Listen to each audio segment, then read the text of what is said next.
Good evening. My name is Christy Savakinas, and I am the Director of Technology at Pittston Area School District. I would like to welcome everyone to our virtual school board meeting for October 20th, 2020. Attendees tonight include the Board of Education members, our Superintendent, Mr. Kevin Booth, Business Manager, Mr. Al Malone, Solicitor, Attorney Samuel Falcone. Also attending are members of the District Administrative Team and our Board Secretary, Mrs. Dawn Licata. Mrs. Licata will be available to field questions for those attending via the live stream, available from the Pittston Area School District website. Those of you attending live, please note that there is a link available on the website to download and view tonight's agenda. The agenda will not be shown during the live stream, so we can focus on the board members as they present the agenda. At any point in time during the meeting, you can direct questions by emailing Mrs. Licata at don.licata@pittstonarea.com.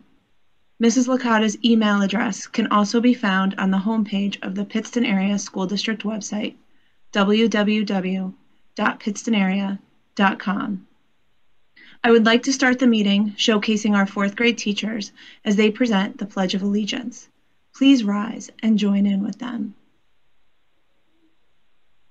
I pledge allegiance to the flag of the United States of America and to the republic for which it stands, one nation, under God, indivisible, with liberty and justice for all.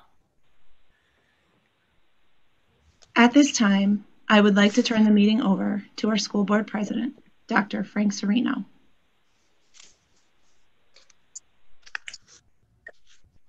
Good evening. I'd like to welcome you to the Pittston Area School Board meeting of October 20th and open the work session by having a roll call.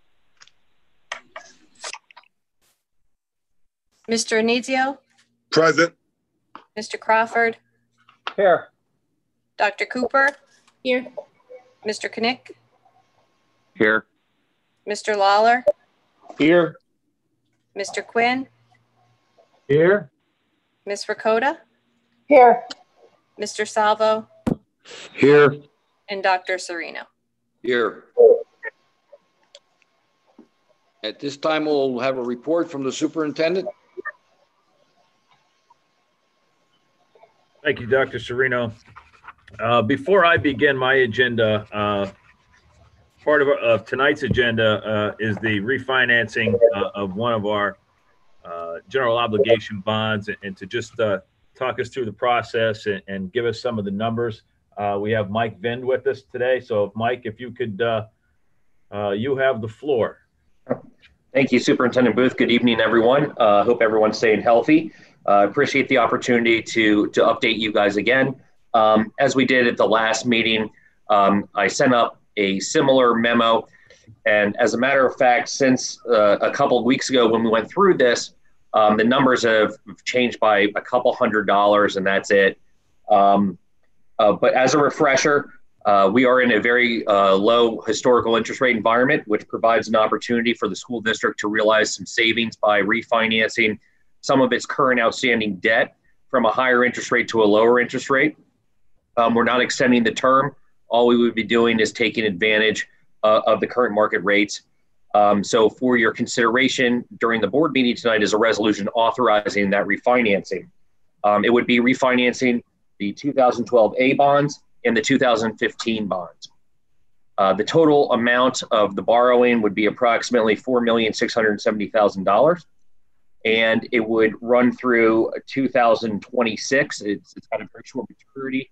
As you are probably well aware, the school district's debt portfolio does not go out very far in comparison to its peers. If you do not take out any capital borrowing after fiscal year 2027, the school district is debt-free at that point, which is a rarity, again, comparison to a lot of your peers.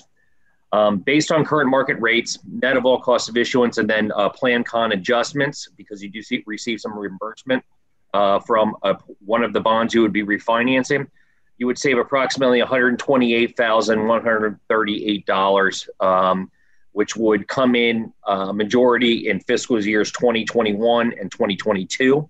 If you look on page 3 of the memo, that details the net savings to the school district by a reduction in debt service. And again, those are net of all numbers on everything. If the school district decides to move forward with this, we could be in the market and lock in the savings in the middle of November and then move to closing in the middle of December. These bonds were issued to refinance other bonds. So this is a probably the last bite of the apple for these two series, because it only goes out for a couple of more years, and you've already taken advantage of refinancing of these same issues in the past. And with that, I would be happy to answer any questions that you have. Mike, it's Al Malone. How are you? Good, Al. How are you doing? Good, thank you. Quick question, 2 questions, I guess. One, are these being issued at a premium? Did I see on that closing? Correct. That source and use? Correct. You would have a premium structure that would reduce the amount of debt you were actually going to be issuing. These bonds would be non-callable out, and because they go out so short. So it really wouldn't matter to the school district. It doesn't matter economically whether it's a premium or a discount. It's more of what we'd be looking at as the yield column in that. So whatever investors want, but those yields are the yields we are conservatively estimating at this point. Very good. The second is that our 2015 bond issue ends on September 2021. Correct. Oh wait, I'm sorry. 25. Oh, 25. I'm sorry. Okay, withdraw. Thank you. Yeah. So even though we're doing 2 series, we have them internally allocated, even though it'd only be 1 series of bonds that we'd be issuing. So we can break that up internally if you would like to see that. We also have to break that up for the plan con reimbursement perspective, so we can give you that detail as well. Very good. Thank you. Mm-hmm.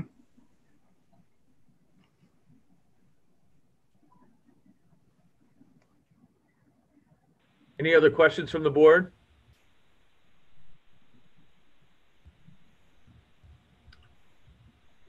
Mike or Brian, do you have anything you'd want to add before we move on?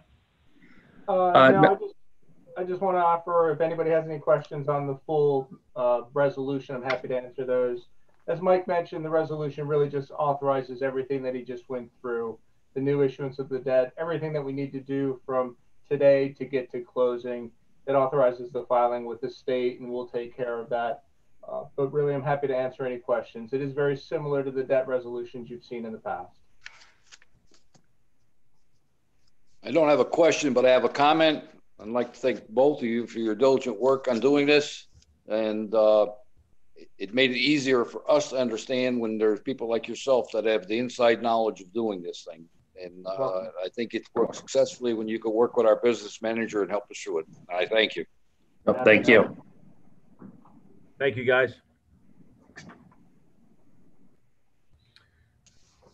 Okay, to continue, before I start my agenda, those of you who are frequent viewers of our board meetings or have been around for a while, I'm sure you noticed that we have a new board secretary and Mrs. Don Licata.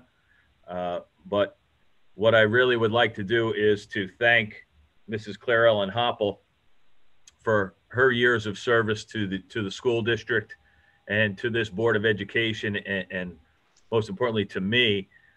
She was such a great help to me.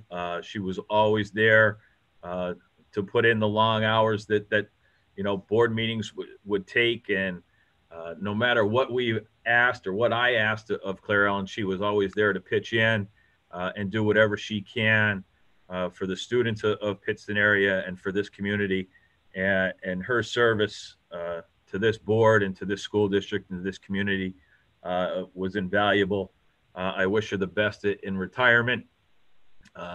She likes to say she's like a bad penny. She still shows up here quite often.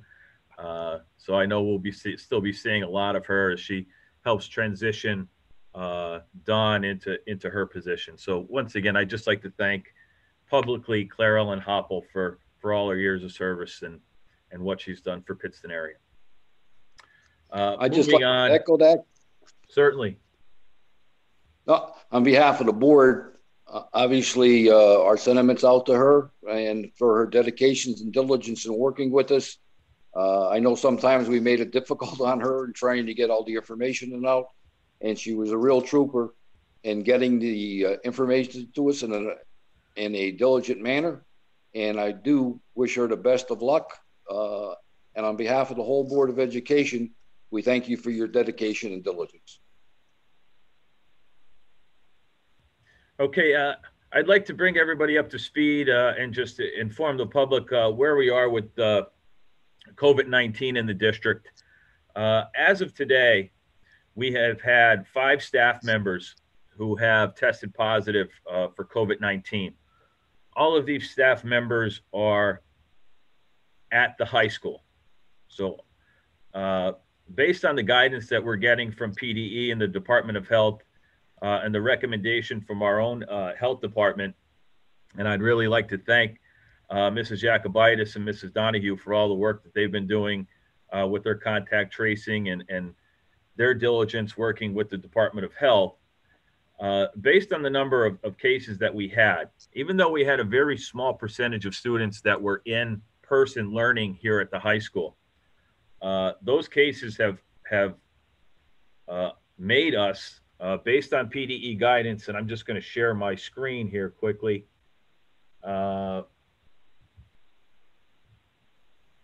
That PDE in their guidance, if you have 5 cases, students or staff, and in this case there are no students who were positive with COVID. These were all staff members throughout the high school. Because the Luzerne County is in the moderate designation, we are to close the schools for in-person learning for 14 days and clean the entire schools. And the public health staff will direct us of close contacts to quarantine. That has all been done at this point. So we are in a 14-day closure of in-person learning here at the high school. And with that being said, we have now moved all of our teachers to work from home. There has been no interruption in the education of our students here at the high school, and we do not expect any interruption of the education here at the high school. As I stated, this is a high school issue at this point. No other buildings are affected. We have no positive cases in any of our other buildings and no positive cases with any of our students. I realize that there are, many concerns on both sides of this issue. Let me stop sharing my screen here. And the board this evening, on the agenda, there is a motion that we would continue this virtual learning past the first quarter, which had been our original goal. Once we got to the end of the first quarter, we were going to reassess. There is a motion on the table today to push that a little further down the line. Based on what we're seeing in the community, there has been an uptick of cases in Luzerne County. We have seen other schools that have closed now for 2 weeks. They're open for 2 weeks. They're closing again. So there has been a lot of back and forth with a lot of the different schools that are around us. As I said, I know there are a lot of people on both sides of this. I have gotten emails for and against, but I know that this board and myself, we're taking the safety and security of our staff and our students very seriously. And it's a very difficult time to be in education, and we are going to do the best that we can. One thing that I would like to also say, we had recently put out a survey for our parents and our stakeholders about a return to school. It seems like we just got the words out of our mouth, even beginning the process of a return in a hybrid format. and things started to tick in the wrong direction. One thing that I would like to share with everyone, if I can, I'm going to share again here. And so far, this was the results of the survey as of October 19th. You could see it's broken down by grade level, how many people have selected hybrid, how many people had selected virtual. And what I'd really like to highlight is the no response. Of the 3,181 students in the Pittston area school district, we did not receive a response from 986. Obviously, for us to make a decision and for us to plan, we need everyone to respond. We are going to go about it in different manners as we move forward. We have so far made it a full digital response through Skyward. But as we move forward and we do get closer to a virtual or to a hybrid situation, we're really going to be asking the public to please get us the information that we need in order to plan. As of now, we would have to just assume that all of these no responses are virtual, and we would have no choice but to put each of these people, students that have not responded, into the virtual setting. That may not be what you wanted, but in order for us to plan, that's pretty much what we're going to have to do. So as we move forward, whether we're sending out a mailer or we're calling directly, or you're filling it out online, we just need to knock that 986 number down substantially to give us a better idea of where we're at numbers wise in our classrooms, scheduling, with our buses. With this amount of no responses, it makes it very difficult for us. Kev, can I add something? Certainly. I'd just like to say that obviously the response from parents is high on our priority, but also there are other factors when we discuss the whole return policy that comes into it. And that would be guidance from CDC, local health departments, looking at the statistics around us of other school districts that have tried it, got bounced back. And most recently, the alarming fact that the CDC is saying that the darkest days are yet to come in the next 6 to 12 weeks. It's a very tough to digest, and we're hoping that it's not an accurate one. But given all of that, we believe that in the best interest of the kids and their health, that needs to be considered. And I can assure you that Kevin and our staff are doing everything they can to provide the adequate education that's necessary while we're going through this. And we all cannot wait for the day when we're not only going to go to hybrid, but we can return to school and for our children to have a better sense of normality. Thank you. Thank you. Right now, I'm going to move on to the agenda that you have in front of you. Under communication, C1, the communication received from the Wilkes-Barre Area Vocational Technical School and their Joint Operating Committee, enclosing a copy of the minutes of their meeting held on September 21st. C2, a communication from Luzerne Intermediate Unit 18, enclosing a copy of their minutes from their meeting held on August 12th. C3 is our permit to use school facilities. C4, the abatements and additions received from Luzerne County Assessment Office be acknowledged and placed on file. Under Finance, F1, a motion authorizing the adoption of the Board of School Directors of Pittston Area School District of a resolution authorizing and approving the issuance of one or more series of general obligation bonds for the purpose of funding a project consisting of the following. 1, currently refunding the school district's outstanding general obligation bond series A of 2012. 2, currently refunding the school district outstanding general obligation bond series of 2015. And 3, paying the costs and expenses of issuance of the bonds as more fully described in the complete text of the resolution. That is what Mr. Vind explained to the board just a bit ago.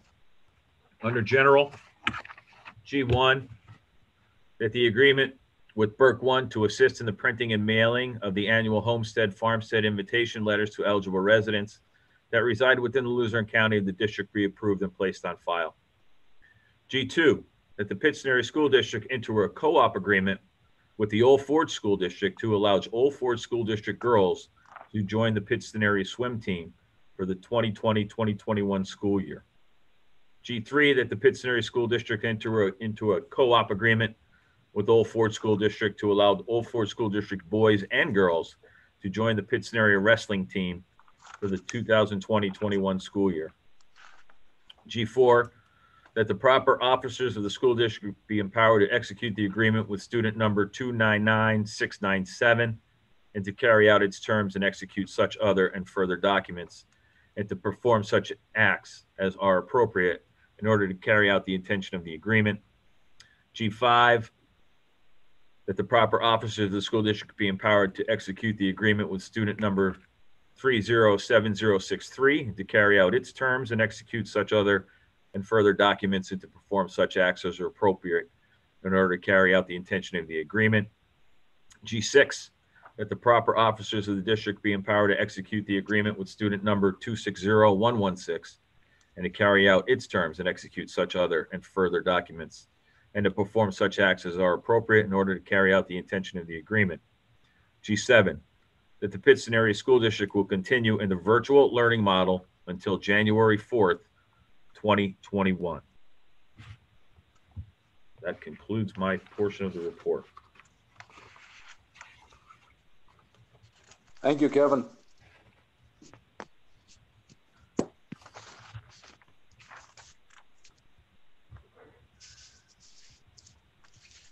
Now, like the, oh, let me, hold on one second. Are there any comments from the board or any questions or any new business?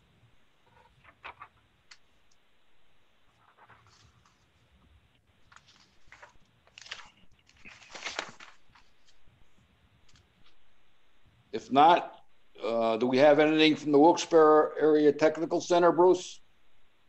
Yes. Like Mr. Booth stated, no school's immune from COVID. We also had, I believe it was 3 or 4 staff members that tested positive. So under the State Department's guidelines and PDE, actually their recommendation was for us to go virtual and shut down for a week. We decided to go virtual for 2 weeks, targeting October 26th to have the staff return and possibly bring the students back November 4th, provided their districts aren't shut down and doing virtual.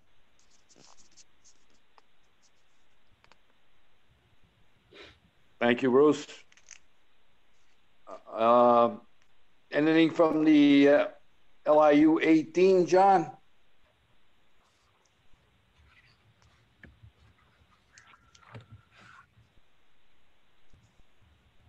John, you're muted. How's that? That's better. Okay, thank you, Kevin. We just recently completed a 2-year project at the LIU.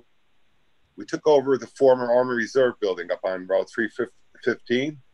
The property has a great location. It's the middle of a regional hub.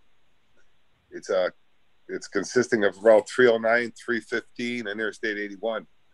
And we were able to purchase this building through a public benefit conveyance with the help of Senator Mike Carroll, or Representative Mike Carroll, Senator John Udicek, and U.S. Congressman Matt Cartwright. They're a great help to us and helped the LIU obtain this building. This building will be used for the purposes of therapeutic emotional support, which will have 6 classrooms in total, therapeutic autistic support, which will have 2 classrooms, partial hospitalization program, we'll have 3 classrooms there, and we'll have a dual diagnosis program, which will have 2 classrooms. I'd also like to thank our executive director, Dr. Anthony Greco, and his staff for the work that they do at the LIU and for always keeping the board abreast of anything we should know. That's all I have. Thank you. Thank you, John.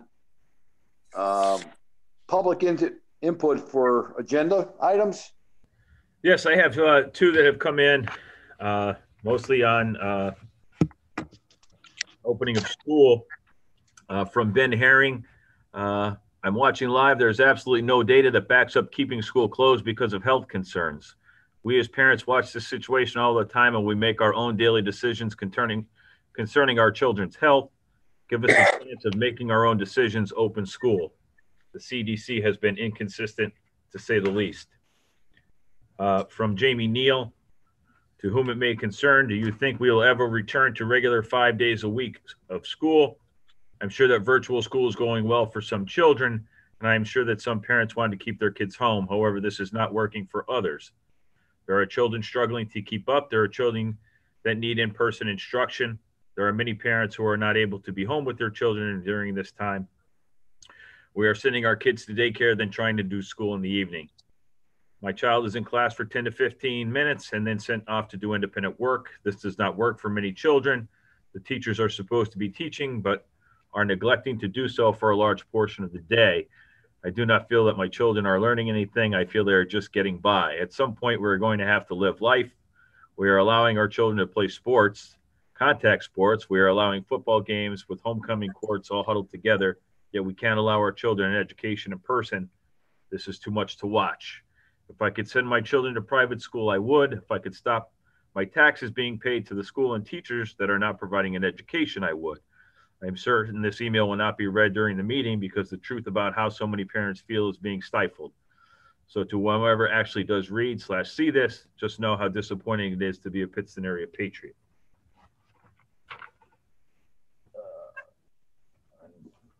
Let me see if these are agenda items or not.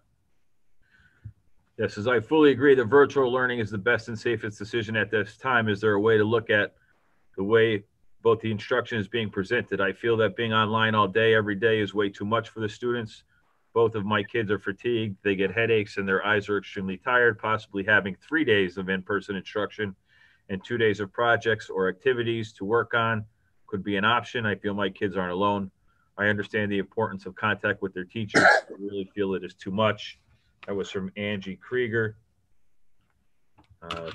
Kelly Rogers, online school is having so many assignments, tests, and projects that is no longer a matter of learning the material. It's a matter of meeting deadlines. We are not given enough time to fully understand the materials, so we quickly learn enough to get by and move on.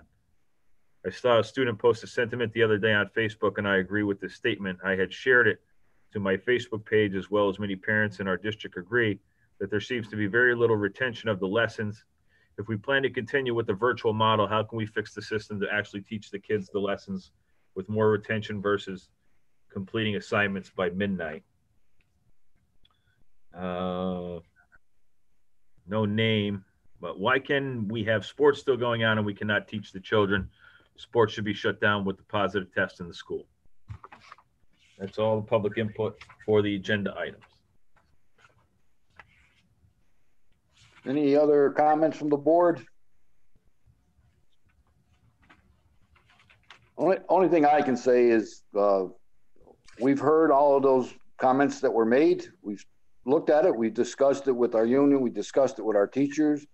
We're meeting again next week with our teachers to get more input as to improve some of the areas that we can. We know we don't have a perfect system, but at the same time, we're trying to balance that with the health of all students.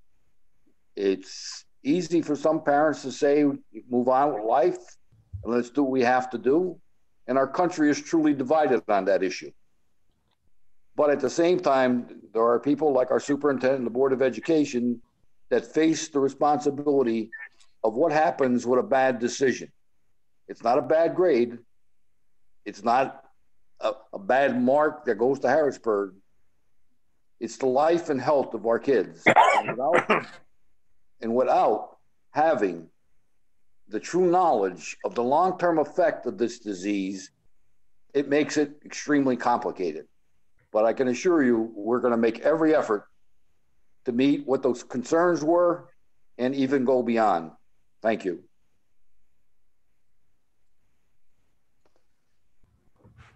All right. We'll start the regular meeting.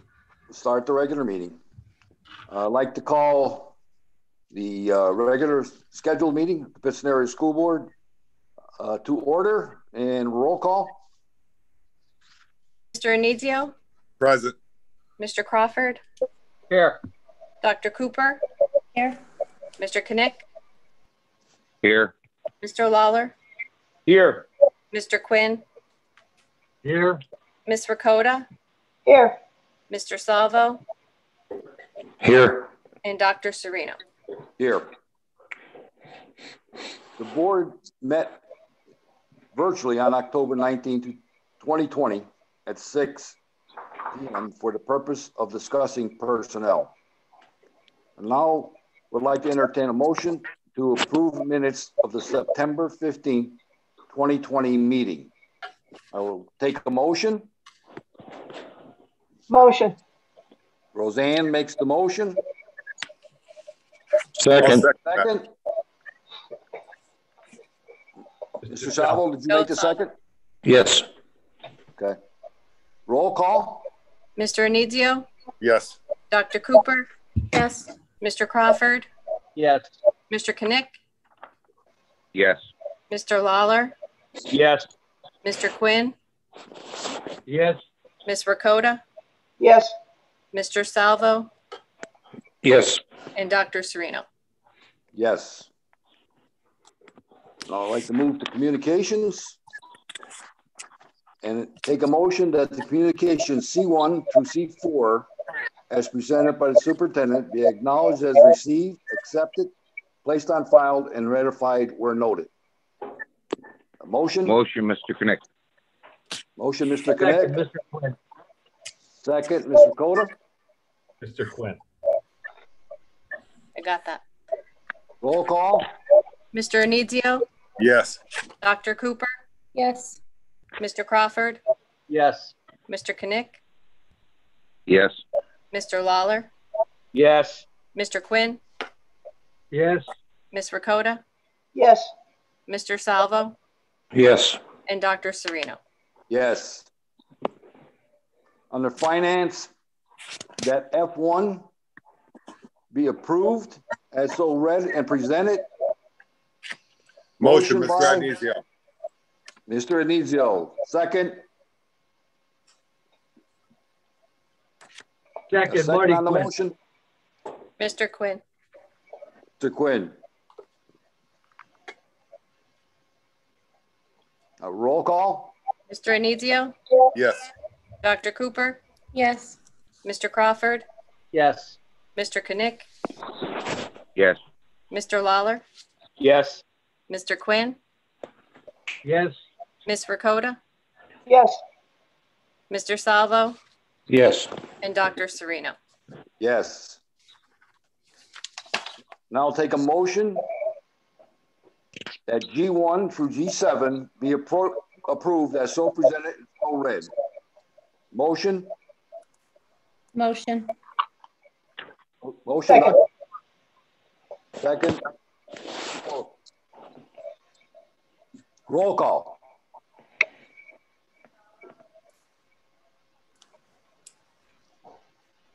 Mr. Anizio? Yes. Dr. Cooper? Yes. Dr. Cooper? Yes. Mr. Crawford? Yes. Mr. Knick? Yes. Mr. Lawler? Yes. Mr. Quinn? Yes. Ms. Ricotta? Yes. Mr. Salvo? Yes.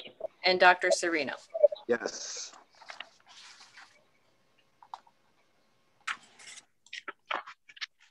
I'll move to personnel. And I will accept a motion that P1 through P6 approved as so presented and so read. Motion, Mr. Anizio.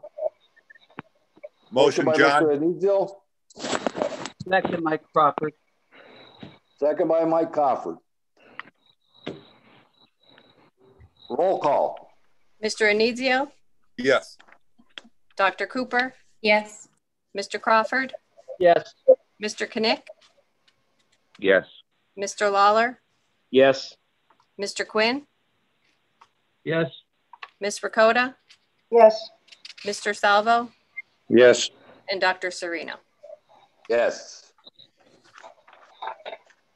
Now, Dr. Sereno. Dr. Yes. Sereno.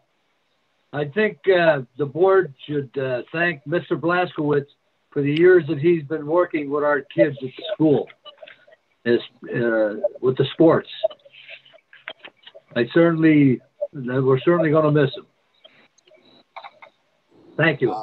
He's not completely going away. He's going to be a volunteer. He wants to stay active, but he knows that with his growing family, he cannot devote the kind of time that he feels the kids deserve. I can't echo your sentiment enough, but I know Mr. B, he won't be far from practices and from games, but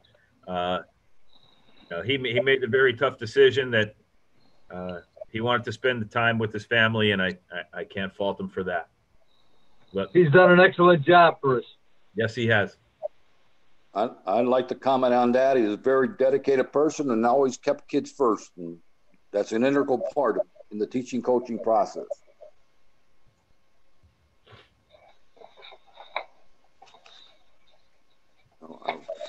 Back to FB1 through FB7. Be accepted and approved as so presented and so listed. Motion? Motion, Mr. Lawler. Motion, Mr. Lawler. Second? Second. Second, Ms. Ricotta. Roll call. Mr. Anizio, Yes. Dr. Cooper, Yes. Mr. Crawford, Yes, under FB5, invoice 920, I'm going to abstain. Abstain. okay. Mr. Knick, Yes. Mr. Lawler, Yes. Mr. Quinn, Yes. Ms. Ricotta, Yes. Mr. Salvo, Yes. and Dr. Sereno. Yes. At this point, is there any new business from the board? Questions, concerns? If not, Kevin, any public input? Yeah, there's a couple from Mr. Lance Moscatelli. Hello, I realize this is a very difficult time for all families in the Pittston School District, but I'd like to take the opportunity to express my gratitude to the Pittston area administrators and faculty members who are working every day to continue to educate their students. The current situation is not one that anyone has chosen, and it's difficult for all involved. I'd rather things be back to normal, but I would like to say that all dealings I have had with the district faculty this year have been positive. Faculty has been professional, helpful, and available throughout the beginning of the school year. It is always easy to find the negative aspects of the situation. I just wanted to comment on some positives during this time. Thank you. That's Lance and Carolyn Moscatelli.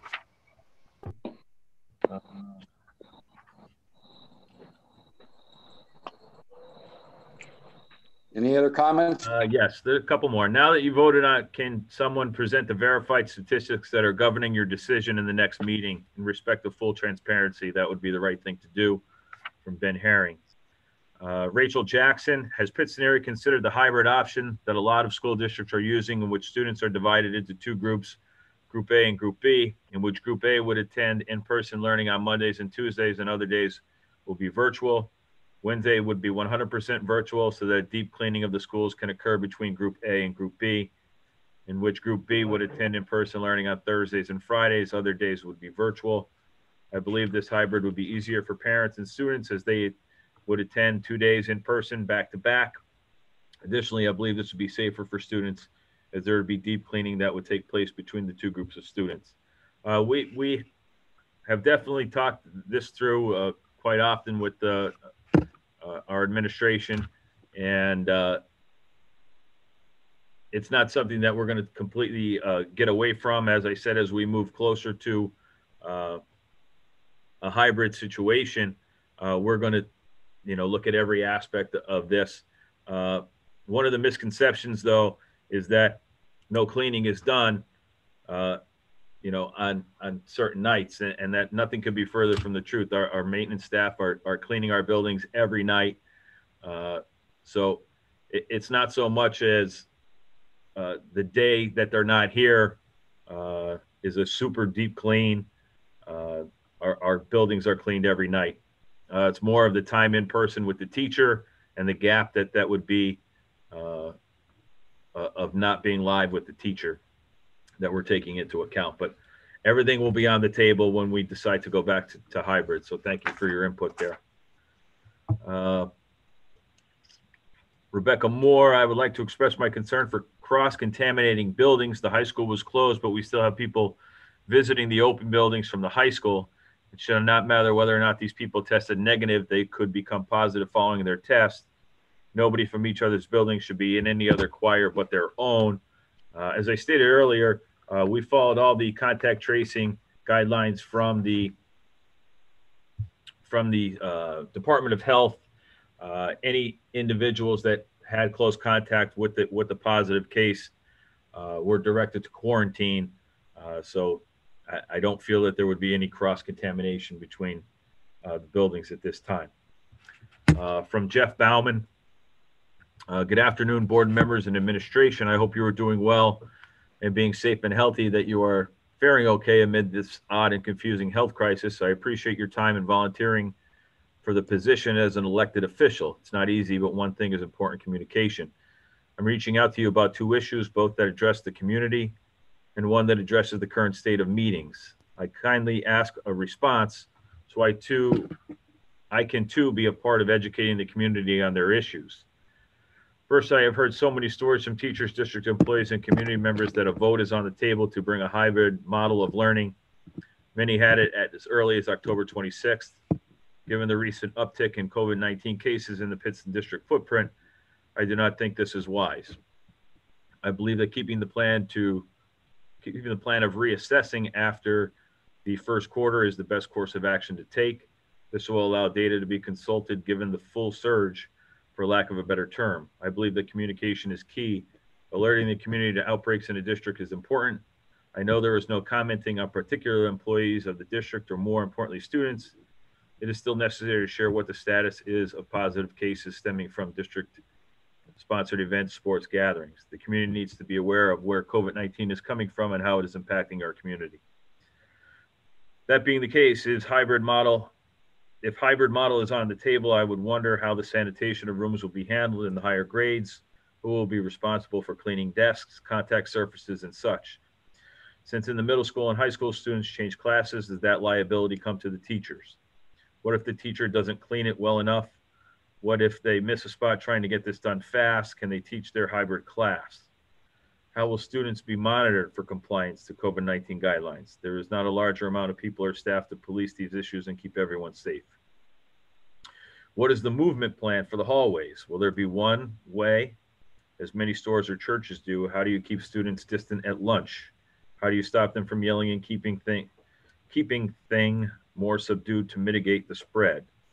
Yes, some students have been around each other at their own choice, but coming to school is still a choice. But how will you manage to keep them apart in some ways to lessen the exposure? 15 minutes within 6 feet without a mask is the key. How do you get that many students in the cafeteria moving around each other without causing exposure? That also goes to the staff and faculty work in the cafeteria cleaning it. No COVID update has been uploaded to the district site since March 26th. There is a reopening plan, but that was next when the district went full virtual. What updates to the plan are there? Next, the district has sent a notice to a family that they held a gorgeous light display in Pittston that really spread seasonal cheer, something we are in desperate need of in 2020. I understand this will get kicked to the attorney, as the board will say it is a legal matter and it squashed. I too know it's a way to hide from the public, but I asked the board to be brave enough to comment as to why they may have acted this way and whether they agree, disagree.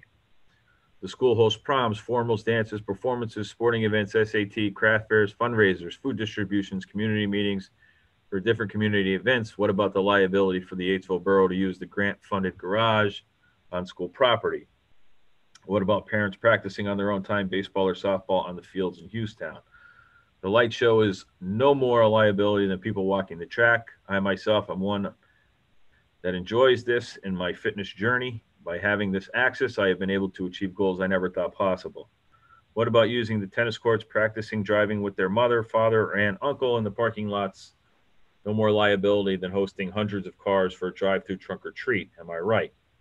So where does the liability begin for this and end for all the other items? I asked the board to look to find a compromise with the family that supports such a wonderful community event. The show is a memory, a token of fun and excitement for children and community members.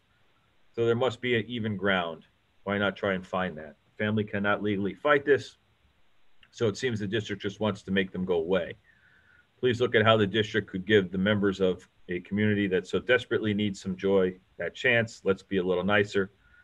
Finally, as an elected official who is dealing with how to keep the public informed and engaged with borough governance, I work hard with my staff to have monthly agendas posted longer than 24 hours for a meeting so people have time to email or get a question in. To not have the agenda posted sooner, wherever in person or virtual, we as elected officials are not making it better for the community to be involved and have a voice. Also, where are we trending with income for the school year? Are property taxes ahead or behind? Has PASBO adjusted their projections? The county and municipal budgets are being worked on. Now, they also may face a tax increase that would come on the heels of a 3.5 increase due to these projections. My thought is there is less spending at sporting events due to less staffing needed to be present as the capacity has diminished, so money can be rerouted to other areas to address COVID-19 issues. Appreciate your time in reading this, but also time you will take to respond, as that is the purpose of this, is not to just read and then fall upon closed mouths. Jeff Bauman, Duryea. Attorney Falcone, I don't know if you want to comment on the Christmas issue. I know that it was reported on yesterday. Yeah, I mean, the only thing I can update on is that there was some concerns raised with regard to some safety issues that were presented. It's been reported to us that there was numerous electrical extension cords and other devices plugged in on school property. You know, there was some complaints about debris and garbage left on the school property, you know, during the presentations. There was some indication that there was some collecting and soliciting of funds on school property, with the school not having any knowledge of that being done. I think the position that was expressed in this matter is that, like any other group that uses the facilities of the district, we are asking this applicant to do the same, and the board would take it under consideration, apply any conditions that the board deems appropriate, and move on. You know, it's unfortunate, and it's a little bit tricky because it strikes a chord, because it deals with, you know, a holiday display in this instance, but the board has to look at it in the best interest of all of the taxpayers, to be in compliance with its own insurance policies, so that we, you know, we have the appropriate use of school facility form completed, and we can place the proper conditions on it. And, you know, that's kind of where we are with it at this point. And the whole issue started because, you know, property owners in that area were at their own liberty cutting down trees and removing vegetation that was on school district property. Others were throwing garbage on school district property. And it came to our attention because we were contacted, the district was contacted by the code enforcement officer in the municipality, you know, with a complaint about the way our property was being maintained, and it had nothing to do with what the district was doing. So that initiated the discussion. And this other issue had been something that the board had wanted me to address since last year, since we had the complaints. So it was coincidental that the two groups of letters went out at the same time, but it has to be addressed. And The board has taken careful consideration into that matter, and we'll look at any application that we get for use of our facilities, and we'll place appropriate conditions on it. And that's kind of where we are at this point. If I can add something to that, Sam? Yes. What the assumption might be is that this piece of property is a thoroughfare or has walkways. It is not. It's a steep embankment, okay? And anybody walking on it, obviously they face an issue of safety, and we do, so that's why it isn't considered a thoroughfare. It's a steep bank that comes off of our property and with a fence along the top. So our concern in looking at this was if someone's trying to install signs or someone's up there working on it or someone goes to move on that property, injury can happen and liability can occur. And it's been referred to our insurance carriers to look at the amount of liability we leave ourselves open to. And I don't think anything here was being shoved into a file. By involving our solicitor, we were looking for ways to come up with an answer and do it appropriately to limit the liability and the safety concerns. So I understand we received a letter from that person today, or I think I saw that letter asking for permission to go forward and do something. And if that's the case, what I saw, my memory serves me correct, he will be meeting with school officials and be treated like everyone else that asks for permission to use the facility. This is not a walking track where people can come in and walk. It's safety. We do whatever concerns are necessary to address the safety of the walking track. Tennis courts are the same way. We keep all that up to speed for the safety and in order to get our insurance. A bank that is there that is not a thoroughfare is not a safe situation, and that was our concern. Thank you. That's all I have, Doctor. Kevin, anything else? Nope. At that, I will entertain a motion to adjourn. Motion? Motion. Motion by Dr. Cooper. All in favor? Aye. Aye. Aye.